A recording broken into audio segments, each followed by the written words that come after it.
understand what I'm about to tell you, you need to do something first. You need to believe in the impossible. Can you do that? What do you desire that you can't have? Now you should at least give a brother a moment to say something heroically clever. You have failed this city. Jesus, what kind of a preacher are you?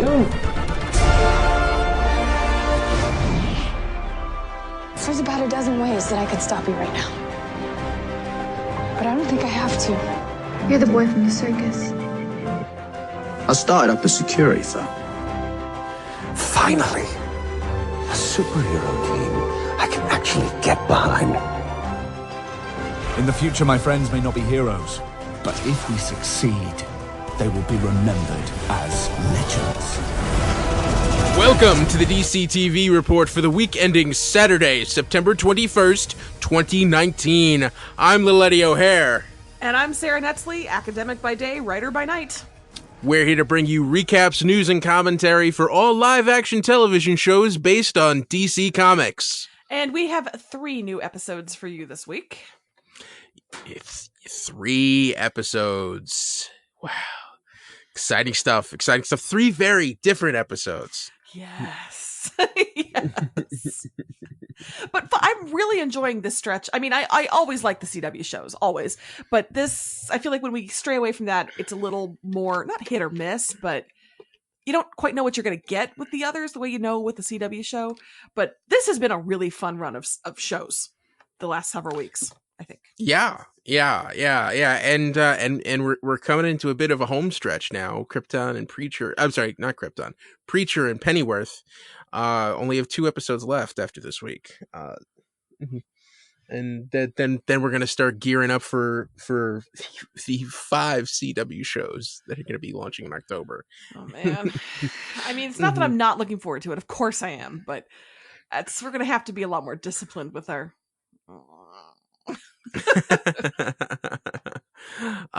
also a bit we talked about a lot of different things last week, like the vacation movies and donuts, and we got a tweet from our buddy Dan at the Deconstructing Dads podcast at Deke273, points out that I was wrong. There are Krispy Kremes in New York City. There is one in Penn Station, and he instructs Sarah, we have to get this poor boy out of the forgotten borough more. Now, I don't know, is going to Penn Station easy or a punishment or anything? Well, no, I mean, Penn Station, it's nicer than Port Authority. That's what I'll say. Port Authority is where all the Greyhounds and Academy buses come out of. And Penn Station is where Amtrak, all the trains, all of the Metro North Long Island Railroad, all of those guys go out of. Okay, all right. Was there shade there? Was there implied? Well, it's okay. Penn Station's actually pretty nice. It's right under Madison Square Garden. But Port Authority, you get a lot of vagrants there, and it's not such a fun place to be. All right, cool. But Krispy Kremes, I always think of, when you see Krispy Kremes on, when they're talking about Krispy Kreme on like Unwrapped on the Food Network, that it's like a Dunkin' Donuts where there's a parking lot or a drive-through and you can go in there and hang out. Whereas that basically is what yeah. Like whenever I've seen Krispy Kremes like around New York, it's usually at like a gas station or something, and I'm like, are those real Krispy Kremes?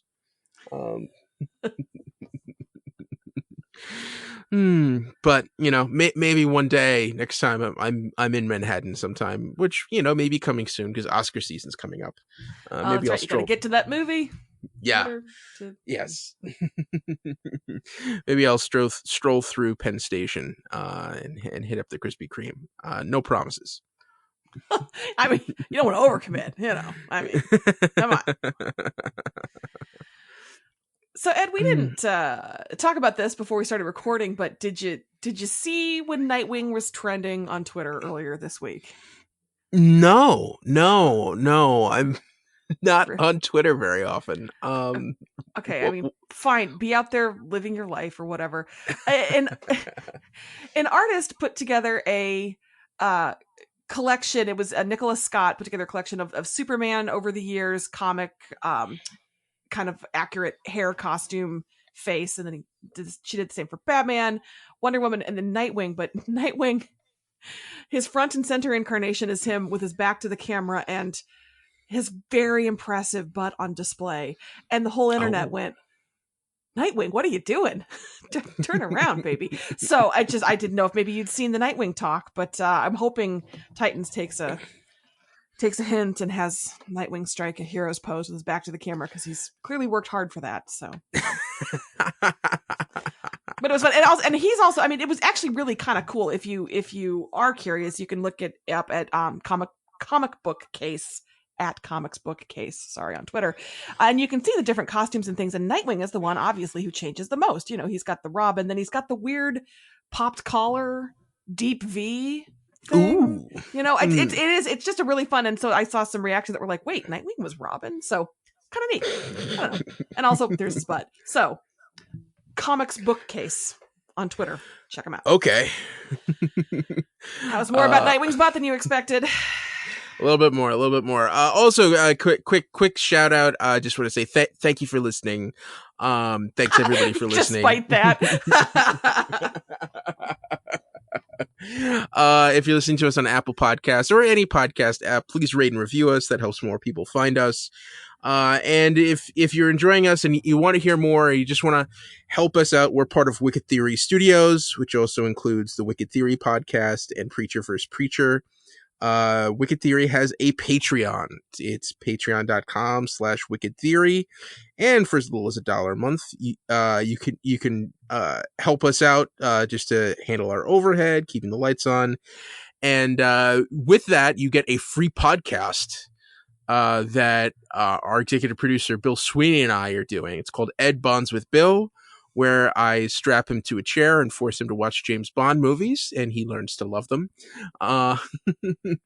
Last week, there was a lot of excitement and anticipation, where I got to show him Quantum of Solace, and it turned into a whole big thing, because it was actually a double feature, because you can really only appreciate Quantum of Solace if you watch it right after Casino Royale. So we watched both movies. I made him some lamb with roast potatoes and asparagus. We also had movie theater popcorn and liquor flavored ice cream. Which part did he like the most? Or do people have to subscribe to the Patreon to find out? Oh, people will have to subscribe to the Patreon. And Vesper Martinis, real Vesper Martinis, which were much tastier than I expected. Yeah. I mean, you think like the gin and vodka are just going to overpower everything, but it was actually quite fruity. Like Vesper herself. Yeah. So go check that out. Yeah, Sarah, anything more you want to talk about? Or do you think we're ready to go into recaps? I say we dive into the recaps. Okay. First up is Pennyworth, Season 1, Episode 8, Sandy Shaw. Alfred butted heads with Inspector Aziz after discussing that the police after discovering that the police protected Captain Curzon after he murdered Esme. The Raven Society announced a public rally, and the Prime Minister scrambled to figure out how to respond. Last-minute reveal: while visiting Esme's grave, Alfred found himself surrounded by coppers with machine guns. Coppers! Thank you for that. So, how long did it take? It took me a little bit of time to figure out that was the Queen. I have to admit, I had forgotten that they cast the Queen for this show, and eventually I was like, wait a second, that's the Queen, isn't it? Well, it sounds like no one talks to the Prime Minister like that except the Queen. That's what Jason said. He's calling her Mum. Who else would the Prime Minister call Mum? So, you know. Yeah. So things are escalating. Things are, and like you realize, like the Queen has a vested interest in this. You know, she does not want to see her country overrun by the Raven Society. And she also will not wear mustard and coral. You idiot. Oh, yeah, that is a bad move. That is a that is a bad choice. But we saw Lord Harwood's return to power. This was the big thing that they were going to announce, and Dr. Gaunt resigned, and Lord Harwood showed up and actually quieted down the police who were trying to stop the raid. And this was not a good look for anybody. No, concur. Except for Lord Harwood, who strapped on his fancy silver nose for TV. Yeah. So. Yeah. But that's it's yet again one of the things I'm really liking about the show is that slight little twist, that little alt history. Like, this is not the world you know. This is not the England you know. There's a little bit more. Well, I shouldn't say that. Maybe England has, police who wade into riots all the time and quell them. I don't know. I don't live in England, but I don't think so. So, but I as always, I'm reminded that this is alt history and it is cool and I like it. Yeah. I like it. Yeah, and and it's weird because like everyone was so reacting to the rally that I don't feel like we got. I mean, we saw the Prime Minister trying to figure out everything.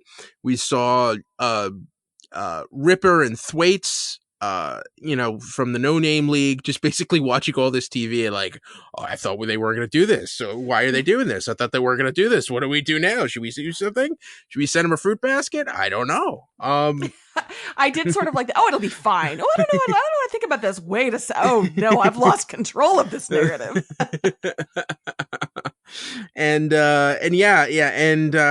we only got like one real scene between Thomas and Martha. Where Martha just basically calls him out, hey, it's okay, I know you're CIA, why can't you just admit it so that we can be friends again? Every time he denies that he's CIA and Angel gets its wings, I love it. It's the best running joke in this show. CIA, what's the CIA? I don't know what you're talking about. Harumph! Sit down, Martha, you're hysterical. He's a terrible liar. He is, and he's also, I want to like you, Thomas Wayne. Quit being mean to Martha. She had an experience with the devil and quit telling her she got drunk. Yeah, not fun. And at the rally, Alfred's dad, Mr. Pennyworth, and he got hurt. I don't like where this is going. No. Yeah. I don't know. This is a hard thing that families go through when all of a sudden, you think you know a person or you think you understand the way the world works. And then someone crazy becomes popular and you find yourself on the other side, on opposite sides of an issue with a close family member. This could be rough. This could be very rough. Are we plumbing O'Hare family drama at this point? No.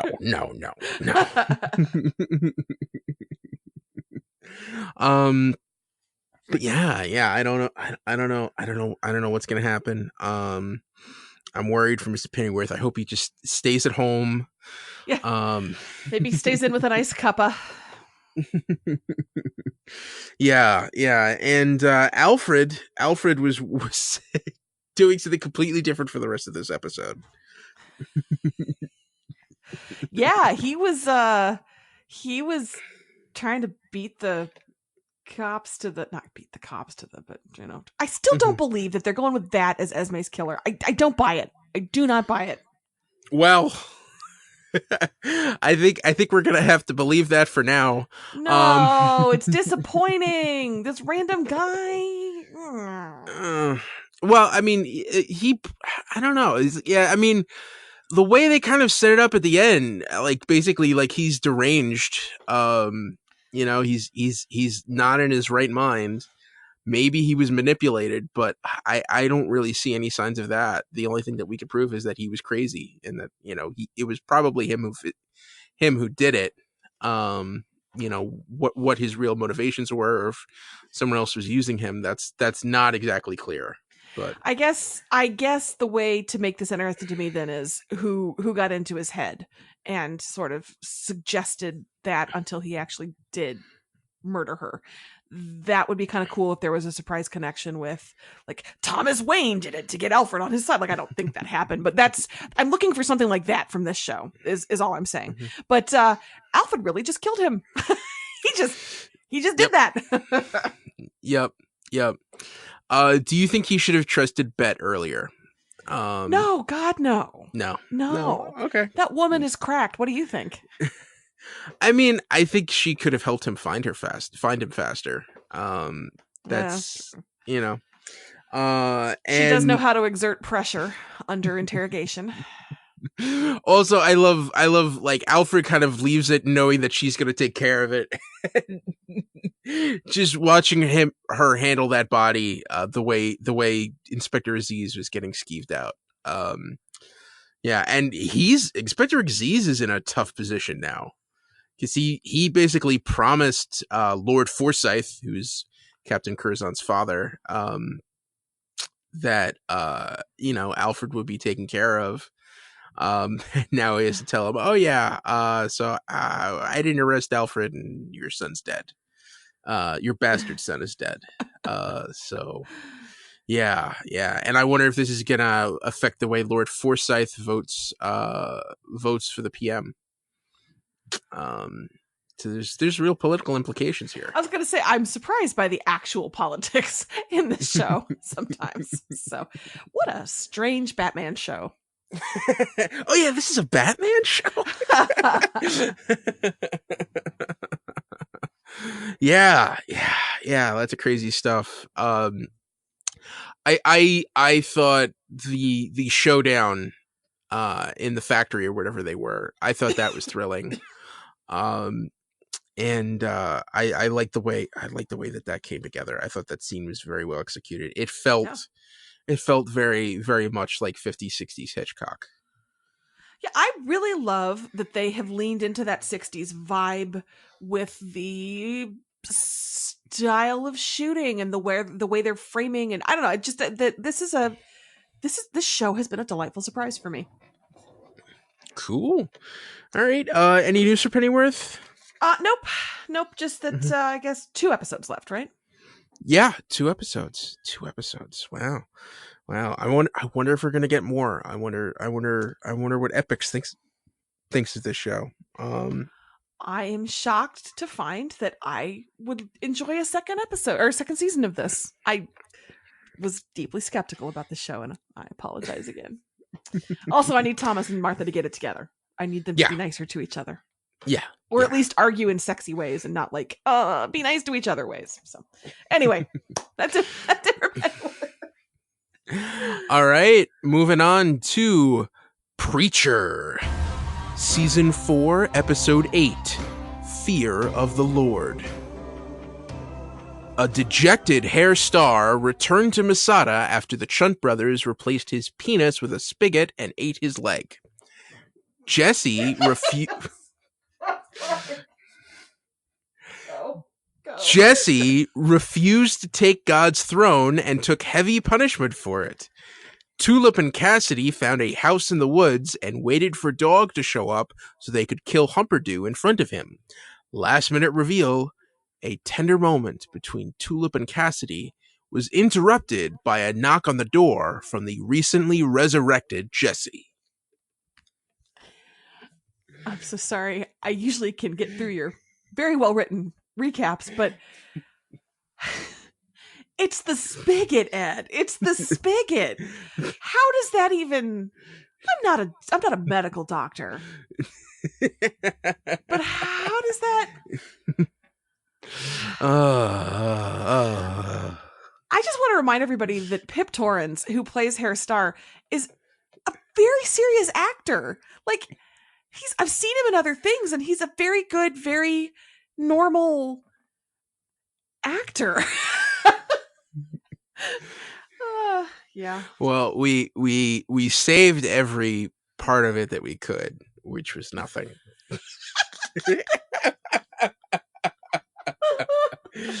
For those of you who don't know, I was the guest on Preacher vs. Preacher last week, and talking about this episode, and Bill Sweeney was furious that of all of the things to take from the comics, this is the most accurate.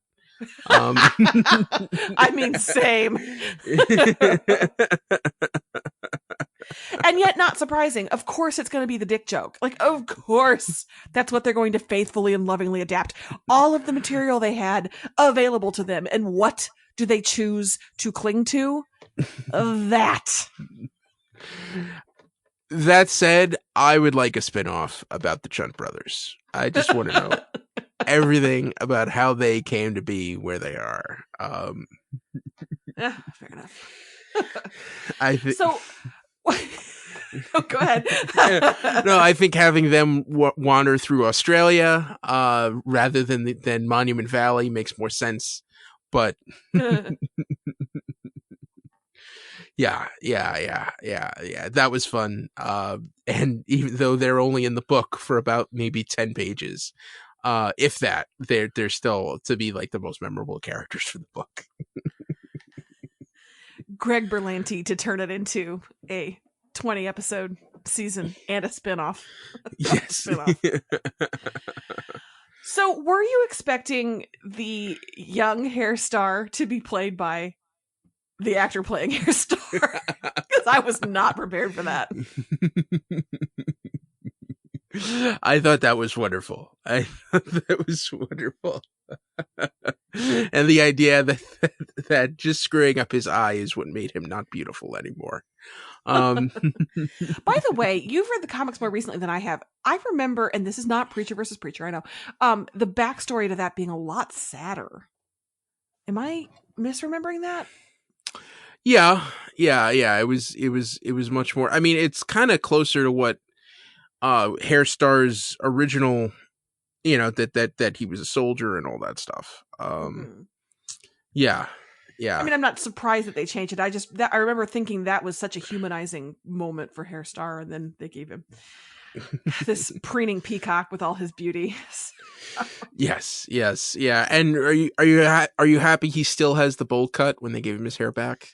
Very, very happy. Do you know what I'm not happy about?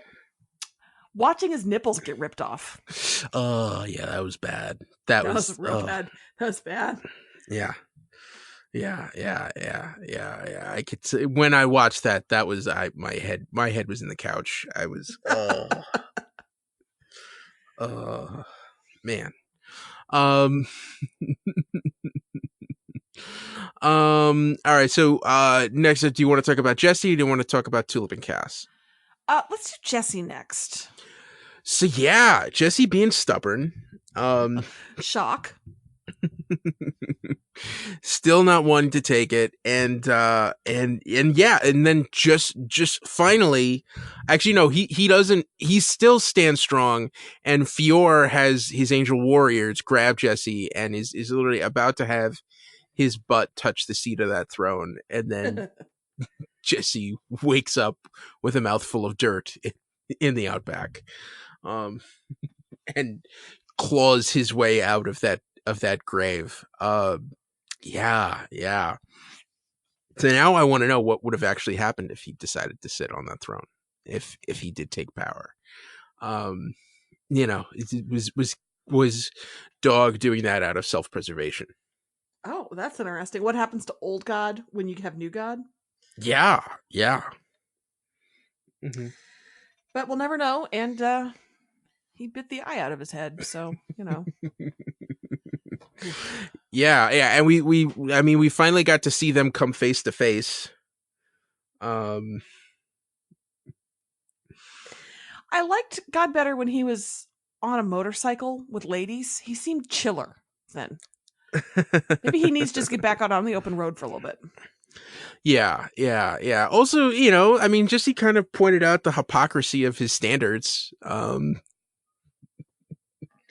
he deserved that eye bite, Yeah. So you almost passed. I mean, you didn't do it, but you wanted to, and that for God, intent is just as much of a sin as action. Oh, there's a whole theological debate in that one little sentence right there. That is not for us to have. No. And so that's what's going on there. And I'm trying to figure out what else is going on here.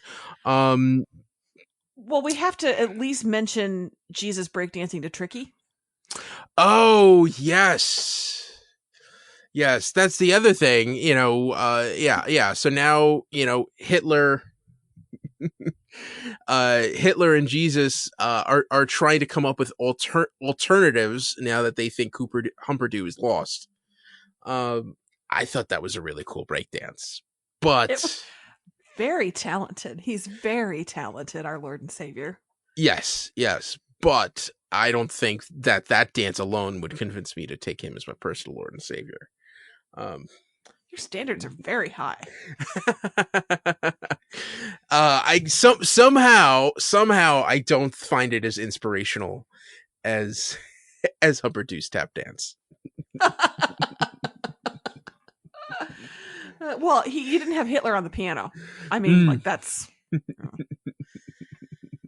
Yeah, this show is drifting. I mean, it has always been weird, very weird, but this is just. How do you even finish a sentence when you talk about it? Like, it's so weird. So yeah. So Tulip and Cassidy have just found a house in the country, just took it over and claimed it as their own. And they've spent 3 months just hanging out there with Humperdoo walking around all day with a C4 vest, wearing a... And as it turns out, Cass is a really good dad. Like, he's a really decent dad. Yeah. Yeah, I mean, maybe more a better uncle, but yeah, he's a good teacher. Fair. He definitely cares about the kid, which in Tulip's eyes is a mistake. Yeah. Notice I said nothing about her mothering skills. Yeah. So they're just waiting. How long do you think it took to teach Humperdoo to go to the moon? What go to the moon means? I think at least the first month. Don't you? Yeah. It was probably rough. Maybe not a month, maybe a week, but yeah. Come on, go here. How did they come to that conclusion that, okay, let's take a refrigerator, chop the top off of it, and the idea that would actually kind of minimize the blast. Indiana Jones. Oh, come on. What? That protected him from the blast. It works both ways. Okay.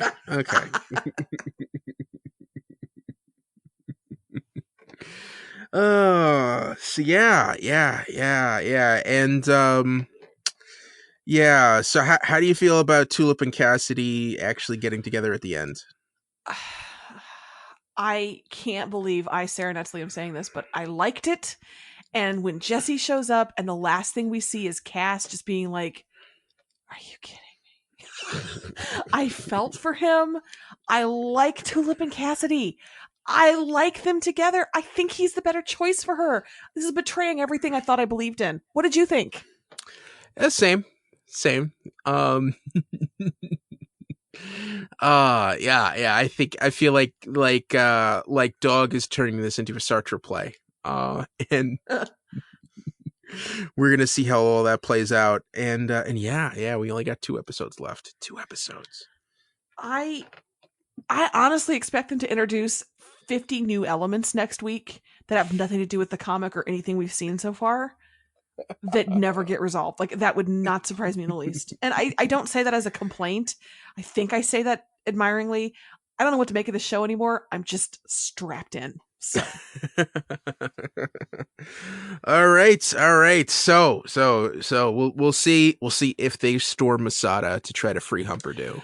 Oh, and Eugene is in prison. Like, we should also mention that, right? Like, yes, Eugene showed up. One scene where you see a guy playing a guitar, and then beautifully.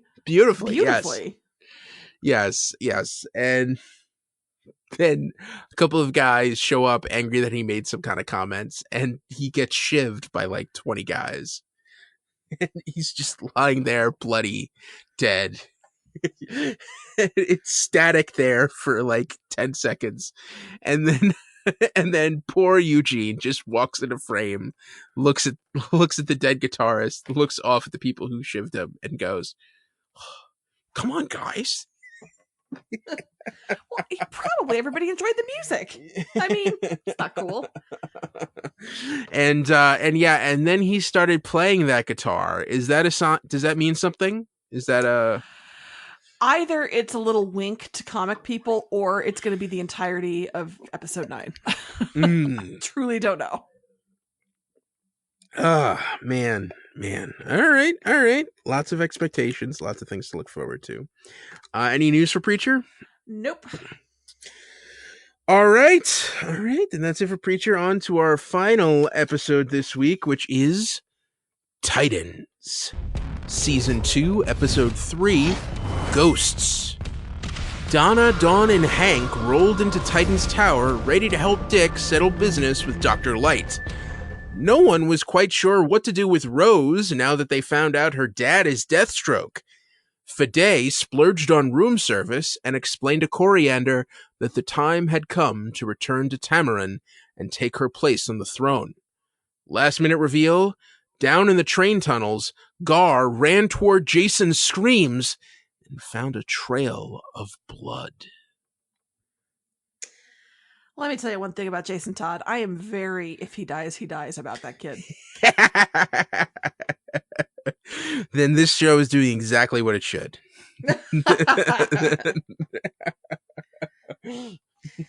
And also, I don't know much about like young competitive masculinity, but I do know that if you've got this younger guy who's like, you got to take me seriously, man, and you knock him to the ground, that's not good. That's not helping anything. No. And you could tell the moment he did that, Dick regretted it. Yeah, I will say, to his credit, yeah, you saw that mistake on his face. He was just like, oh, crap. It's going to be worse now. Oh, damn it. But also, like, after that point, lock Jason in his room. Ground him. Why are you even letting him anywhere near Gar? You know, this is man. And I think it was interesting to see kind of the delineation between the older veteran Titans, most of whom are coming back to help to fight Dr. Light, and the younger Titans who are, you know, still trying to figure out their way. You have repeated almost word for word the first line of my notes as well. I like this divide very much. I'm now going to steal the joke that my husband tried to make to me that I was not the right audience for when he said, it's almost like they're the new Teen Titans. And then he looked at me and I didn't get it. So I'm stealing it and I'm saying it to you.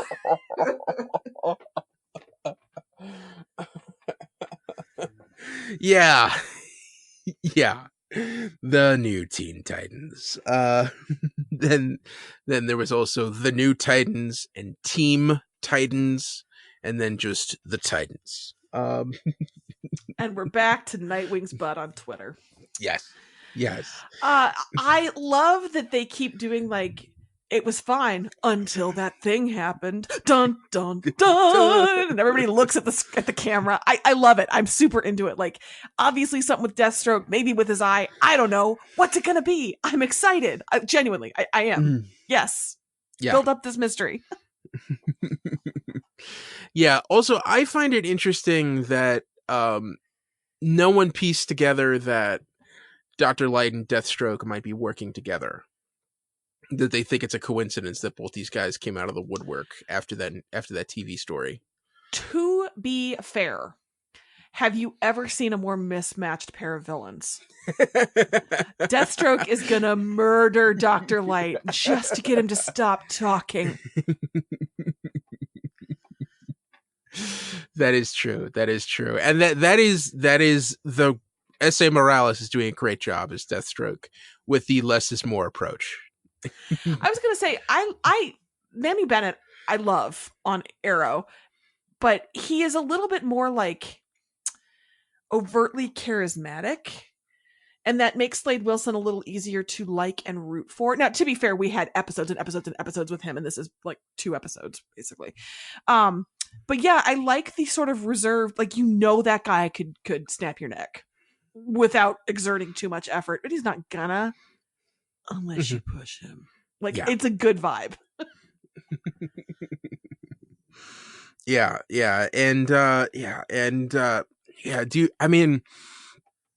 Also, like, I don't know whether to admire or be afraid of Rose's confidence that she could take on her dad. I don't know what to make of her, and also I don't super love her whisper acting style choices. That's just me, though. And did we have to see under the eye patch? This show, yes, this show. This show has. We didn't have to see it, but they had to show it to us. That's like, oh, come on, man! You guys, you want to see? I know. We got to show this to you, man. That's. Yeah. That's the person. This show is the person. No. 1 bottle of whiskey was all we needed. You didn't need to bring the vodka too. Like, this is. This show is that friend. Yeah. Because if you bring both bottles, then you're going to drink both of them. So this is. All right. Somebody's gonna have to drive him home tonight. Who's on deck? Whose turn is it? I did it last time. My car still smells like puke. So So I think they felt compelled to show us that, and it wasn't as I mean, she's got an eye patch now. I will say that we got a couple of training scenes. It feels like when this show doesn't know what to do, let's just throw a couple people in the training room. And I did have the thought that I hope we don't have to see training every week. I know we don't, but like, I wouldn't mind it. Just because, like, I thought the choreography on Jason, Rachel, and Gar all taking on each other blindfolded, I thought that was a great scene. I thought that was a really well done action scene. And like at the end of the fight, it kind of shows, Rachel still doesn't have a complete lockdown on her powers, and she almost took it too far with Jason, who of course is deserved it. Yes, and was horribly insensitive and threw it back in her face and called her a freak, which I would think would be like one of the no words for any superhero team. I do expect Dick to show up and be like, now, Jason, we've talked about this. We don't use the F word. See, I just think to like Vincent Price in The Last Man on Earth. You bunch of freaks! And we also got Rose and Dick taking out their stress on each other in that fight scene. I thought that was really cool. I thought that was a well done fight scene. Yeah, I mean they're really well done. I guess I don't want to watch them spar with each other all season. It's true. Like I get what they're doing with it, but I just hope we have some external, as well. And then we will. It's Titans, of course. We will. Oh yeah, I'm sure. And we do. Yeah, I'm sure we'll get there. And we already see things heating up. But I do like the sense that they're learning, and also that they're learning on their own. That they're not just like, okay, there's nothing going on, so I'm just gonna sit in my room and watch Frasier reruns all day. That it's like, okay, well, I gotta exercise a little bit. Let's try this. And it felt like they did that all on their own. I guess if you're in a house with superheroes, that seems like a logical progression. Mm-hmm. For me, I was just happy that we got Donna's lasso. Yes. Yeah, she lasso. She tossed a motorcycle. Yeah, because she's awesome. Also, do I like Hank and Dawn now? I think I do. Ooh, yeah. And it's interesting to see because like Dawn was the one, who was going through withdrawal last week. And now we're back to Hank. And like, the second you put them in that situation, he thinks that he could take it on, that maybe they should stay. And yeah, it's interesting how they're kind of helping each other out with their own addictions. Yeah, I'm into it. I don't know. They had sort of a rocky introduction for me last season, but I enjoy the way they support each other, but it's not perfect, and Hank still is I mean, obviously that's a grudge of, yeah, well, you're still putting on the costume and you did not tell me. So I'm enjoying that. And now for the final big storyline of the week. And the one that I feel a little inexperienced with. Sarah, tell me everything that I need to know about Coriander and Fide. Oh, I'm sorry. The first date that takes them winding through the streets of San Francisco or whatever city they were in. Doing light jewel thieving. Was it Chicago? Chicago, yeah. That's at least Chicago. That's where he picked her up. I mean, who knows? Who can keep track of that?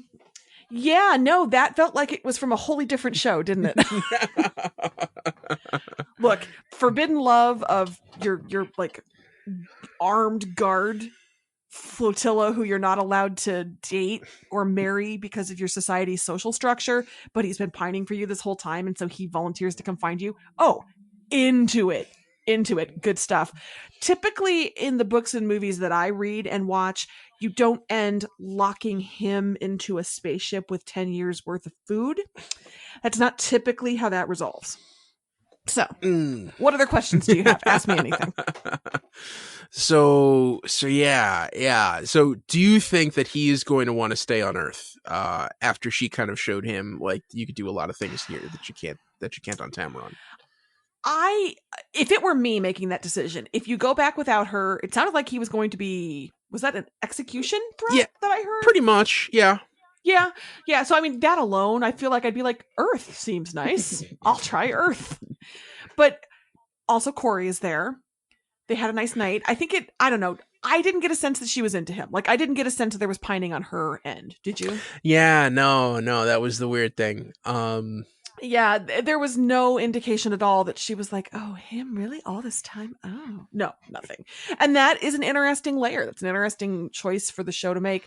But does that keep him from settling on Earth? I don't know. If I were him, given the opportunities and also the non-execution option, I would stay. Now, would I keep pursuing her? No, I think I'd probably set myself up as a little like god in a small town and just live happily. Yeah, but he also seems like a guy who's duty bound. Like he really believes in the royal family. It seems like that's a thing that he's really proud of what he does. And he thinks that what's best for his planet right now is for Coriander to come home and become queen. So he'll keep coming like the Terminator until she's forced to shut him down. Yeah. Well, I mean, he said he's really nice. This is the nice option. This is the friendly option that, if he takes too long, they're going to send legions after her. Yeah. So I suppose taking her back by force is the kinder, air quotes, option for her in his mind, and he cares about her. It is interesting conflict they're setting up. This is obviously the lowest action portion of this episode, but I think they set some big stakes and some big emotional conflict up that could pay off really interestingly in future episodes. So I joke, but like that was interesting to me. I am interested in how those relationships and that society and that, as you say, that duty is going to play out. So yeah. Also, get you a man who will steal jewelry for you. Like, oh, you like this? Crash. Here you go. Yeah. Also, the fact that she kept the necklace, like she didn't. Of course she did. Wouldn't you? Like, let's get out of here. Not like, okay, let's put the necklace back. That all they could charge us with is a broken window. No. Grab the matching earrings. Get the right there. Okay, let's go. All right. It seems like the Titans is starting off strong. We've got a lot of places to go, a lot of stuff to explore. I'm excited. Yeah. I'm just waiting for the T-shaped building in the city skyline. Every time they pan over it, I'm like, "Where's the T?" Give it time. And is Jason? Here's the big question: is Jason Todd still alive? Here's the answer. I don't care. Okay. Yes, of course he's still alive. Okay. I mean, you gotta have him for leverage or a plot point, or at least you've got to dramatically kill him in front of the eyes of somebody who's going to take it really personally. Right? Yes, I think so too. And he's too terrible a character, and I say that with great affection because he makes the show interesting to just kill off camera. So, all right. Cool. So that's Titans. One quick thing. A while back, we had a whole saga because our friend Dan was very unhappy with one of the first trailers for this season, and there was another trailer came out, and we wanted his opinion. He did send us an email this week. Hiya, Dr. Sara and Liletti. I know this is late, but the new Titans trailer was much better. Still not great, but much better than the first horror show. Again, it was still too dark, but it showed us more of the new team, Deathstroke and Bruce Wayne. On the downside for me, it was still a bit disjointed. Now the new Watchmen trailer. Now that is a good trailer, but I may be biased. I have nothing to do with that trailer at all, but it has a lot of great little Easter eggs leading back to the comics, and it makes me want to watch this to see what crazy storylines are going to unfold. That's my 2 cents for what it's worth. Until next time, Shazam, Dan. Awesome. I'm pleased to know that kind of mirrored my thoughts too. Like, this is better. Okay, good job. And also, the Watchmen trailer. Is that the actual Ozymandias costume that Jeremy Irons is wearing? Interesting. We'll see. All right. There was no news for Titans, right?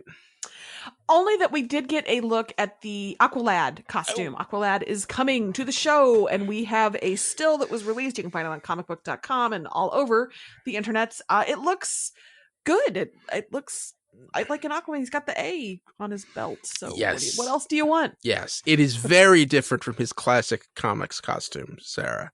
Have you seen that? I suspect at one point I have, but I don't remember it. Is it better, do you think? Well, let's put it this way. It's red shirt, blue shorts, and blue boots. It's very much like a red and blue version of Robin's classic costume with no cape. So there is there's exposed knees and legs everywhere. That is just not heroic. Unless you're a woman, in which case you've gotta.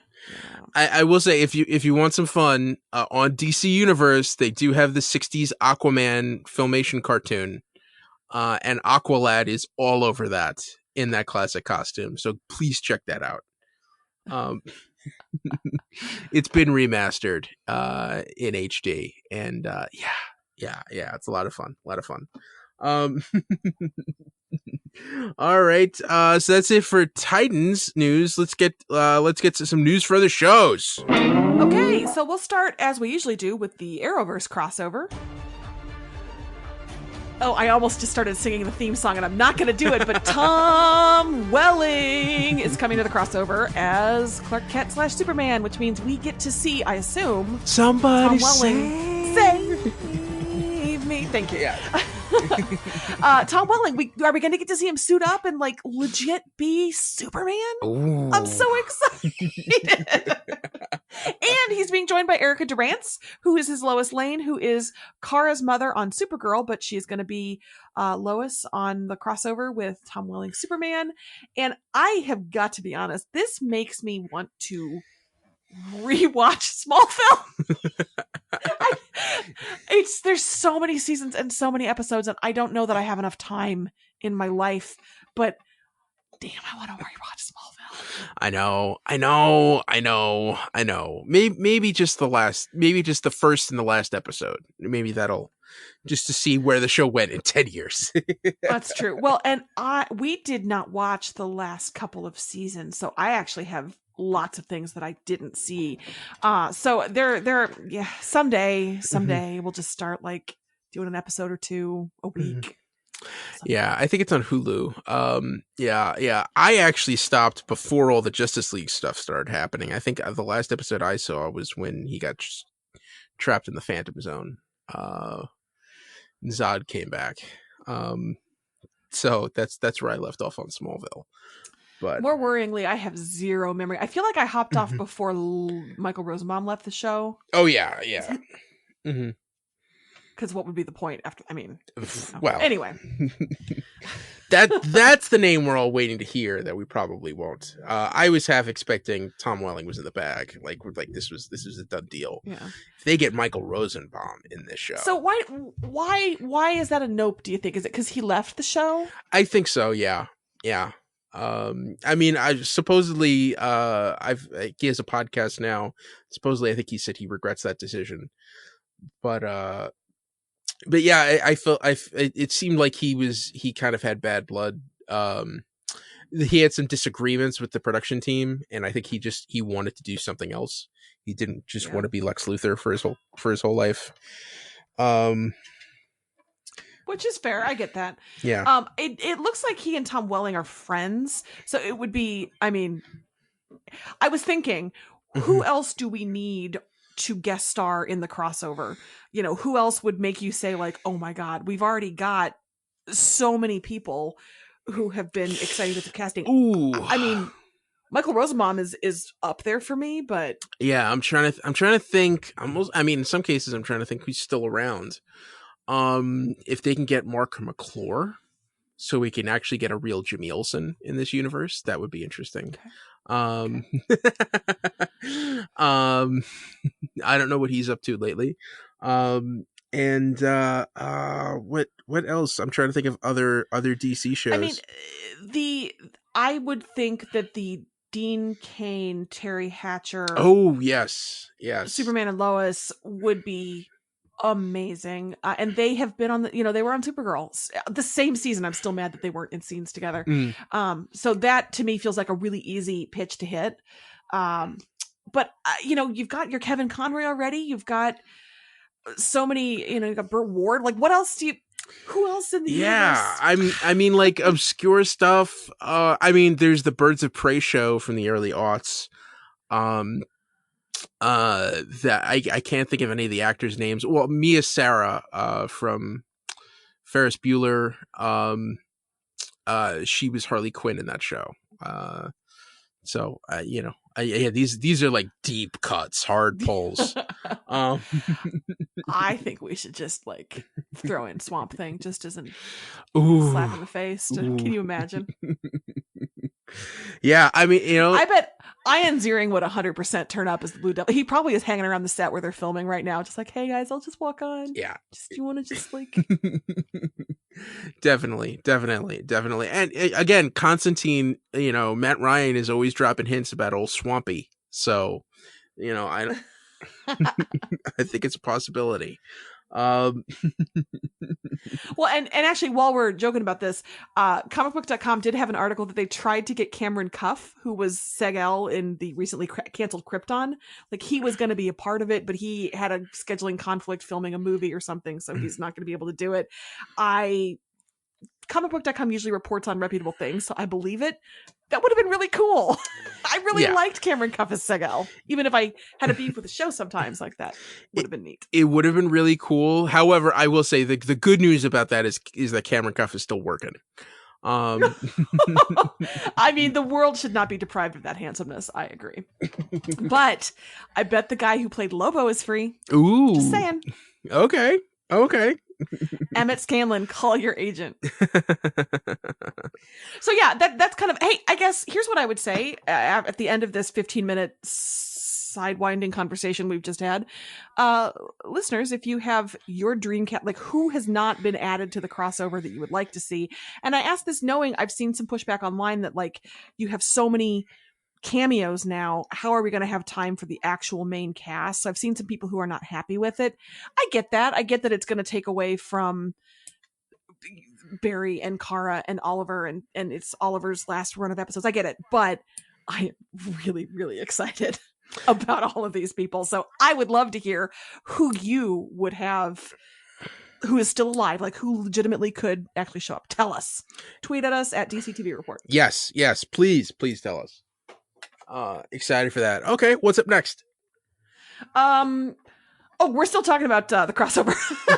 LaMonica Garrett, who plays the Monitor, did a video interview with Collider, and I watched all 17 minutes, so you don't have to.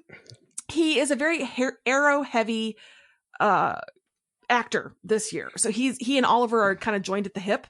He does move around to other shows certainly, but sounds like he and Oliver are going to be on Arrow a lot together. He says playing the anti-Monitor, it's like bad cop worse cop with Monitor and anti-Monitor, and as an actor that's been a lot of fun. They asked him like what's the different vibe on the set of Supergirl versus Arrow versus Flash, and he said, well, I spend most of my time in the makeup chair and all of those shows have it down to a science. So he was very complimentary about his time on all the different shows. He's a big comic guy. He's a big nerd. So this has been really, really fun for him. So yeah, he is charming. He is a fun addition. And I look forward to seeing what the Monitor and the Anti-Monitor bring to the shows this coming season. Still can't believe we have the Monitor. Oh man. Oh yeah. All right. Moving on to Supergirl. Casting news, exciting casting news. Mitch Pileggi and Cara Bono have been cast as Rama Khan and Gememne in Supergirl. I think it's a hard G. I think it's Gememne. Ugh, whatever. I just have to know how to spell it, Ed. Oh, wait, I podcast. I guess I know. So tell us about these characters. They're from Atlantis. I think that's about it. Or if you're Sarah talking to Ed off air before she's had coffee, they're from Atlanta, I think. Big Braves fans. Huge. So that's the characters, the actors. Mitch Pileggi obviously is ADA Skinner, you beautiful bald man from the X-Files. He's grandpa from the Supernatural. I just stumbled because I forgot Mary's maiden name because again, coffee. And then Cara Bono is she was most recently in, God, what did we just see her in? Stranger Things. She was the hot mom at the swimming pool. And Mad Men. She's Dr. Faye. So she's fabulous. She was also in Person of Interest. So two actors I like very much who do strong character work, who are coming and playing Atlanteans, and that is going to take Supergirl, it sounds like, in kind of Atlanticians. And that's going to take Supergirl in an interesting direction. Yes. I will say real quick, this may sound a little complicated, but I'll try to streamline it as much. So I don't expect to see Aquaman show up. I don't think they're going in that direction. So Supergirl's Earth 2 counterpart is called Power Girl. And for feminists out there listening, you know her from the boob window. Continue. Yes. And part of her backstory, there was a time after Crisis when they meshed Earth 1 and Earth 2, and you had a Supergirl and a Power Girl. And the way that they explain that is that Power Girl was not Kryptonian. She actually came from Atlantis. And, that kind of like made her backstory a little complicated. So I wouldn't be surprised if they go a little bit more in a Power Girl direction than actually showing like Arthur Curry and the Atlanteans and all the Aquaman characters. So does that mean we might get Power Girl? No guarantees. I don't know if that's as likely. I think, but I just think, you may get some Power Girl storylines being done by Supergirl. Okay. Mm-hmm. All right. Mm-hmm. All right. So there you go. Moving on to Black Lightning. So Jefferson is going to make a big sacrifice to protect his girls, and it's going to bring out his angry side. I guess Hulk style if we were in that universe, but we're not. He's going to have a new suit. It is on display in the new poster art that is online right now.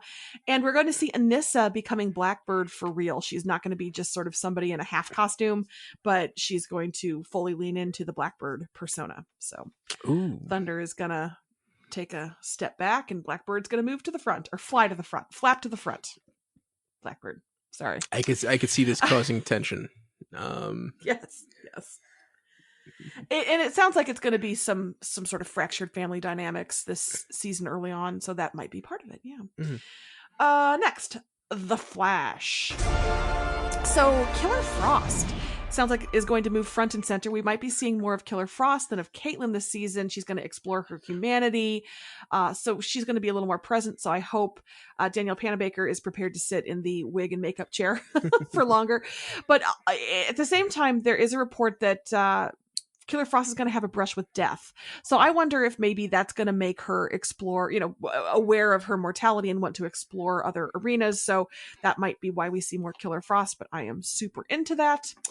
Also, IO9 had episode title names for 5, 6, and 7 of this season of The Flash. We don't always tell you episode titles, but these struck my fancy, and because I'm the news chooser, I threw them in. Episode 5 is Kiss Kiss Breach Breach, which is awesome because more people need to be reminded of Kiss Kiss Bang Bang. Val Kilmer and Robert Downey Jr.'s finest work. Mm-hmm. Episode 6, License to Elongate. So I'm hoping that's some Ralph James Bond stuff. And episode 7 is The Last Temptation of Barry Allen Part 1, which is so self-important. I love it. All right. And I think 7, that's like the one, that may be like right before the crossover. So, ooh. So, and if that's the case, then that's kind of an interesting way to look at that. Yeah. Mm-hmm. Speaking of, let's move into Arrow, which is all feels like super-centric. Best news of the week after Tom Welling, or along with Tom Welling, Willa Holland is coming back to recur as Thea. Yes. Yeah. I am still sad we're not going to have Felicity, but Thea's going to be great to have back. I am so excited. That's going to help restore a little bit of that, I think, early season magic. I still don't feel like the new team is quite what I'm looking for with Arrow, but you give me some Thea, you've still got Diggle, Oliver's there, I'm excited. Yeah. Yay. Yeah. I hope Roy comes back too. Because we both kind of want them to have their happy ending, right? Yes. Actually, that would be the spinoff. Like, if you asked me the spinoff to come out of Arrow, I want to see, I want to see Thea and Roy world hopping, trying to round up the League of the League of Shadows. Yeah. Well, and what's interesting is Colton Haynes was not asked back on a recurring basis, and it sounded like it wasn't his choice in earlier reporting. But then you have Thea back, so I don't know what's happening there, but it would be nice to see them together. Yeah. Slightly sad news. Stephen Amell shared a photo online of the bunker. The space that used to hold the bunker set is empty. It's been struck. They're done filming in the bunker. Oh. I mean, that's some end of the era stuff. So that's sad. Yeah. I don't care for that. Steal something. Oh, definitely, for sure. And Ed, we didn't discuss this before we recorded, but I'm just going to spring this at you. A friend of mine, we were talking about Arrow and casting and things on Twitter, tweeted at me, "Hey, I haven't watched in 2 seasons. Can I pick up at the start of the new season, or do I need to catch up on what I missed?" And I thought that was a really good question. What do you think? If she watches like the crossover and the finale of this past season good enough, do you think? Yes. Does she need to listen to all of our podcasts to catch up? Well, of like course, homework. Of course, listen. But I think that's a sense of. I was going to suggest the finale, but yeah, you're right. The crossovers probably would help too. But yeah, because Arrow had some fine moments last season, but a lot of it was rough. And yeah, and at least now they know they're working towards something for the home stretch. And if you wanted to jump back in, I just it seems to me that they are very focused on crossover and then those kind of flashbacks to previous seasons. So I would think watch the previous crossovers, get the finale, because some big things did happen there. But you're not probably you'll miss some nuance maybe, but that's okay. That's okay. Honestly, it's okay. So. So yeah. Okay, moving on to Legends of Tomorrow. Brandon Routh shared a picture of himself in a recording studio with a very cute Legends of Tomorrow hat. It's cute because it's on his head, FYI. And he mentioned being in the studio to record another ditty. So another singing episode, another song. Ray Palmer's going to sing. I don't know. I don't care. Give us Brandon Routh singing. Yeah. Yeah, of course. Make it happen. And then the last bit of news that we have this week is for Watchmen. EW.com did a pretty major interview with Damon Lindelof, the showrunner, talking to him about why this show and what's it going to mean. And it covered some ground that we've talked about before. He's treating the 12 issues of the comic as canon. He's continuing this old story rather than trying to remake it. He knows that a lot of his choices are going to be controversial, be able to be kind of interpreted in a lot of different directions that might make people angry. He says he can't defend, but he can't explain what he's done. He's talking about like racial reparations. He's using his platform to educate people about things like the Tulsa race riots and things like that. He is delighted by the work that Jeremy Irons is doing. He got Trent Reznor and Atticus Ross on board to do the music because they're both huge Watchmen fans. And then I thought this really jumped out at me. Last year, he said that the show will also have, it kind of centered on a surprising yet familiar set of eyes. So I think a lot of people were like, surprising yet familiar. Okay, so somebody we think is dead or somebody we've seen before. Apparently, we're not really going to be clear who he was talking about there until the end of the 6th episode, but people are going to start theorizing who he was talking about and kind of debating. And so it sounds like maybe there's a mystery or an unknown character. I don't know. Give me this show already. Ooh, yeah. Oh, I gotta wait 6 episodes to find out who that guy is. Damn it! All right. Or is it a gal? Ooh, could it be? I mean, I'm just predicting right now. It's Dr. Manhattan. Is Dr. Well, I mean, maybe is Rorschach still alive? I mean, we haven't heard much from Night Owl. I mean, we've seen his ship. But yeah, like what's going on? Or is it one of the Golden Age heroes who may be still around? Yeah. I feel like Rorschach really died. That feels like the thing that really happened. Yeah, but that guy's tricky. So anyway, start your speculating engines, ladies and gentlemen. All right. So that's the news, right? Correct. All right, so that means now it's time for our winners of the week. I went really literal this week. Okay. And it is ocular trauma. Ooh. Because we had, we start off gently with Bet on Pennyworth, just kind of scratching around a guy's eye to get some answers. That kind of warms us up for what did God just do to Jesse on Preacher? And then Rose giving us a look under the eye patch on Titans, terrible things that people can do to or with their eyes. Winner of the week. Oh wow! So mine was people deciding whether or not to take on thrones or mantles. So on Pennyworth, you had Lord Harwood take on. Become president of the Raven Society to take his role of leadership and stepping forward. You had Jesse refusing to take the throne of God in heaven, and in Titans you had Corey, who does not want to go back to take her place on the throne in Tamron. As always, very thoughtful, Ed. Yeah. All right, so that's this winter's. We finished an episode. We did. We did. Man, our run of 3 episodes is coming to an end soon, and I'm gonna miss it. Yeah. All right, everybody, go out. You got. I mean, you got 2 movies you have to see this weekend, and this should be a double feature, which of course are Downton Abbey and Rambo: Last Blood. You joke. That is actually exactly in my wheelhouse. You've just described my aesthetic. So, joke's on you, sir.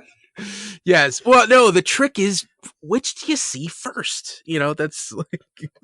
Oh, Rambo to get you pumped up for Downton! All right, everybody. Thanks. That's the DCTV report for this week. You can find us on Twitter. I'm at Little Eddie O'Hare, and I'm at Sarah Netzley, SaraNetzley. And follow the show on Twitter at DCTV Report. Send along your emails to dctv@wickedtheory.com.